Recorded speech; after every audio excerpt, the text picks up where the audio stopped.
C'était l'un des grands débats de cette fin d'année 2014 dans le cadre du projet de loi de sécurité sociale. Le groupe UMP ici au Sénat a voulu réduire l'enveloppe allouée à l'AME, l'aide médicale d'État, qui permet à des sans-papiers de se faire soigner gratuitement en France. Alors cette enveloppe a été portée à 760 millions d'euros finalement par l'Assemblée nationale, mais l'UMP en fait toujours un positionnement quasi idéologique et promet, si le parti revient au pouvoir, de réduire cette enveloppe. Le point avec Michael Schisberg. Chaque jour, ils sont plusieurs dizaines à fréquenter ce centre de Médecins du Monde. Tous des sans-papiers, en grande difficulté sociale et financière. Ils viennent pour une consultation. Ça, ce sera pour voir l'infirmière. Vous allez lui expliquer ce qui se passe. D'accord. Et ça, ce sera un ticket pour que ma collègue vous reçoive et vous donne les informations sur la couverture sociale. D'accord.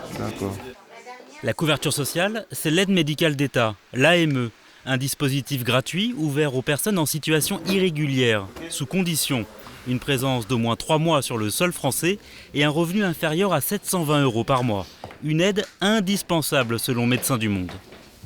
Diminuer la dotation de l'aide médicale d'État et augmenter ou mettre un coût d'entrée à ce dispositif par un forfait, ça va accentuer le retard de recours aux soins ou le non-traitement des personnes. Encore une fois, c'est près de 40% de patients en grande précarité qui retardent leurs soins, voire qui ne se soignent pas pour des raisons administratives, mais aussi pour des raisons financières. Ce sont des patients qui bien souvent vivent dans des logiques de survie. Et donc ils ne sont pas constamment en train d'imaginer qu'ils vont noyauter la sécurité sociale. L'examen du projet de loi de finances de la sécurité sociale 2015 a été l'occasion pour la droite sénatoriale de passer l'AME sur le grill. Chiffre à l'appui. Entre 2011 et 2013, le nombre de bénéficiaires a augmenté de 35% pour atteindre 280 000 personnes. Le budget de l'AME est lui passé de 475 millions d'euros en 2008 à 760 millions alloués pour 2015. Trop dans un contexte de crise. Résultat, certains sénateurs ont réclamé la disparition du dispositif ou le plafonnement de son budget à 200 millions d'euros pour répondre aux strictes urgences sanitaires. Sénateur UMP, René-Paul Savary a lui proposé le retour d'un forfait, 50 €, afin de responsabiliser les bénéficiaires et de marquer les esprits. C'est déjà une mesure qui montre à nos concitoyens qu'on est attentif et qu'on essaye de faire en sorte qu'il y ait une participation à l'effort budgétaire, quelle que soit la situation des personnes, sans mettre en danger leur santé. Il y a une question d'équité.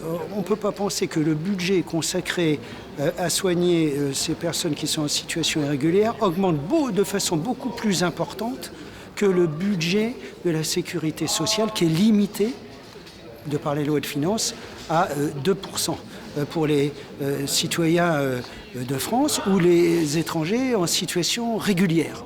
Des arguments économiques rejetés par le sénateur socialiste Yves Daudigny, qui y voit surtout un discours démagogique. Aujourd'hui, nécessité pour moi de ne pas participer à l'alimentation d'un courant de pensée qui se construit sur l'exclusion, qui se construit sur le rejet de l'autre et qui voudrait que les phénomènes migratoires soient la cause de tous les maux dans notre pays.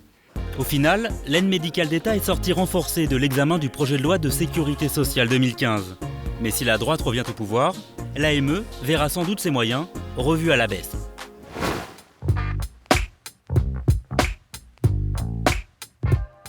Nathalie Goulet, bonjour. Bonjour. Vous êtes sénatrice centriste de l'Orne et vous êtes présidente de la commission d'enquête de lutte contre les réseaux djihadistes en France et en Europe. Une première question, l'Assemblée a créé aussi sa propre commission d'enquête. Comment allez-vous travailler entre le Sénat et l'Assemblée ? Écoutez, simplement, j'ai demandé cette commission d'enquête au mois de juin. Le Sénat l'a votée à l'unanimité en juillet, et donc on a quand même une longueur d'avance. Maintenant que l'Assemblée nationale veuille avoir sa propre expertise, il y a du travail pour tout le monde. Après 6 mois de commission d'enquête, quel bilan vous tirez ?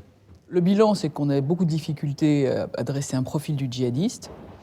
Le deuxième point essentiel sont les moyens pour les forces de police, de gendarmerie, pour les renseignements. C'est-à-dire qu'il faut arrêter les choses en tuyaux d'orgue, il faut un peu plus de coopération, puis la coopération internationale et européenne. très important aussi. Nathalie Goulet, est-ce que vous comprenez les critiques sur le fait qu'il y ait peut-être trop de commissions d'enquête, sachant qu'il y a aussi des délégations au renseignement à l'Assemblée et au Sénat? Que les parlementaires veuillent savoir pour mieux légiférer ou ne pas légiférer, parce que qu'on applique déjà les lois qui existent, ce sera déjà pas mal.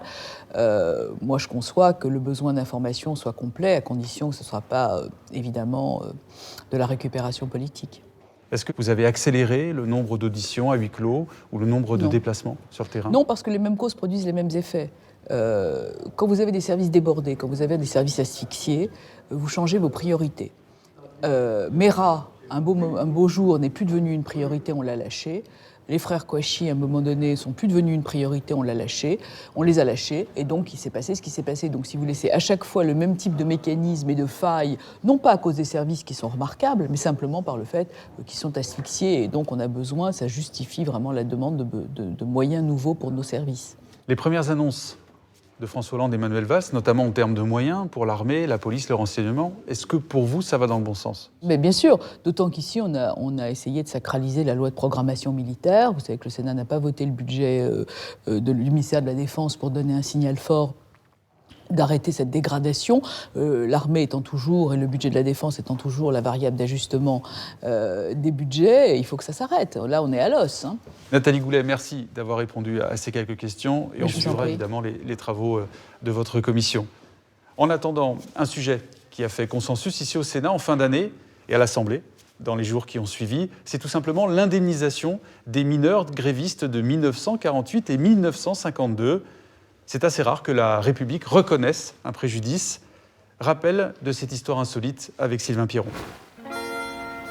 Nous sommes au centre historique minier du Nord-Pas-de-Calais de Leward, un lieu de mémoire de l'industrie du charbon en France et le témoin direct des grandes grèves qui ont touché le secteur en 1948. Dans le bassin minier du Nord-Pas-de-Calais, plus de 200 000 mineurs travaillent dans les différents sites d'extraction. Sur les 270 ans d'exploitation, à peu près 2 milliards de tonnes de charbon ont été remontées du fond dans la région Nord-Pas-de-Calais. Une production exceptionnelle qui a permis de redresser le pays au sortir de la guerre. Pour ces efforts, les mineurs sont récompensés par une série d'acquis sociaux. Mais en 1948... Des décrets de loi vont remettre un petit peu en cause ces acquis avec des réductions de salaire. Donc ça va un petit peu mettre le feu aux poudres et donc ça va entraîner une très grande grève qui a démarré le 4 octobre 1948. Le mouvement est très suivi avec 90% des mineurs qui votent la grève. Voici 3 semaines déjà que la production française de charbon se trouve presque complètement annihilée par la grève des mineurs. Une lutte durement réprimée à l'époque. 60 000 soldats et policiers sont envoyés pour mater la grève. Conséquence, plusieurs milliers de mineurs sont blessés ou emprisonnés. Près de 3 000 sont licenciés, avec des conséquences dramatiques pour eux et leurs familles. Si des réparations avaient déjà été attribuées en 1984, 31 mineurs et leurs ayants droit attendent toujours la reconnaissance de cette injustice. C'est la raison pour laquelle le gouvernement a souhaité rajouter un amendement dans le budget 2015. Il s'agit d'un amendement qui vise d'abord à reconnaître que la répression de la grève de 1948 et de la grève de 1952 était une répression injuste. Le combat de ces mineurs nous honore et nous honorons les institutions en procédant là à cette réparation. Un amendement voté à l'unanimité au Sénat le 1er décembre dernier. C'est surtout le combat de toute une vie pour les mineurs concernés qui s'achève aujourd'hui grâce à cet amendement porté par la garde des Sceaux. C'est vrai qu'il y a une allocation forfaitaire qui est dédiée aux mineurs concernés et puis aussi une allocation spécifique à leurs descendants puisque les enfants avaient été gravement pénalisés aussi à cette époque. Concrètement, les mineurs recevront une allocation de 30 000 € et leurs enfants toucheront 5 000 €. Une somme que certains souhaiteraient plus importante. C'est un premier pas important, mais qui n'est pas suffisant parce que lorsqu'on connaît les préjudices subis par les mineurs, on voit qu'on est très loin de la réparation. Et ce que je propose, c'est qu'il y ait une instance de suivi, de concertation avec l'organisation des mineurs CGT auprès de Mme Taubira pour avancer plus en avant sur ce dossier. Lors de son passage au Sénat, un amendement concernant le devoir de mémoire dans les écoles a été ajouté et adopté par le Parlement. Monsieur le rapporteur. La réparation, elle est importante bien sûr pour la famille, mais la réhabilitation en quelque sorte pour l'histoire et pour notre société, c'est de passer aussi par la connaissance et par aussi les jeunes générations en particulier, au travers des manuels scolaires. 66 ans après les faits, la réparation de cette injustice clôt un chapitre douloureux dans l'histoire mouvementée de l'industrie minière.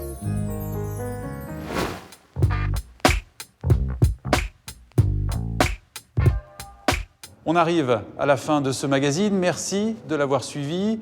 Pour les rendez-vous parlementaires, on se retrouve mardi, mercredi, jeudi comme d'habitude à l'Assemblée, au Sénat, 14h55 pour les questions d'actualité. D'ici là, bon après-midi sur France 3.